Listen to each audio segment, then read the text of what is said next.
In this session, we are introducing the logical framework, commonly referred to as the log frame. The log frame approach is a design methodology that provides a systematic structure to identify, plan and manage your projects. It's an analytical tool which brings structure and logic to project outcomes and outputs.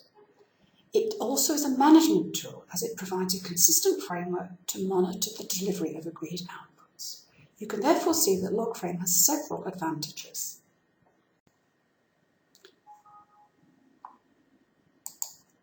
Now, the logic of the log frame is relatively simple, as you can see in this diagram. At the bottom you have activities. If you carry out certain activities, you should deliver your expected outputs or results.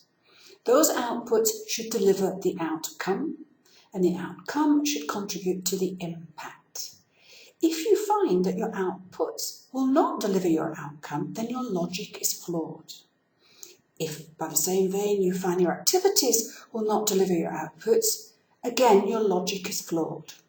You can see, therefore, there is a hierarchy. You carry activities to deliver the outputs at level 3. At level 3, the output should contribute to level 2, the outcome, and outcome should contribute to the impact. If at any time in this hierarchy you find that a level will not achieve another level, you need to reconsider your logic. Now, in a simplistic format, the log frame looks like what you have on your screen, with a summary of the project, which is the goal, the outcome and the outputs in the first column. You then have indicators which will measure your progress against delivering those outcomes or outputs. Then a source is identified that will be used to measure the indicator, and then you have assumptions. Now, this is the linear look of the log frame. It is more complicated in actual life, and you've seen that. We've given you a copy on the website.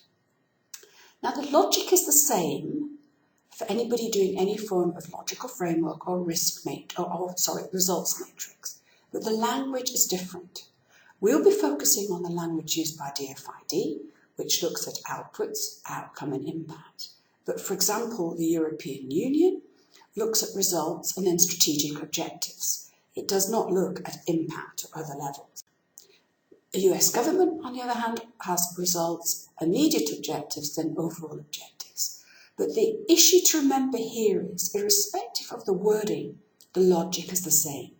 The results must achieve the immediate objective must meet the overall objective.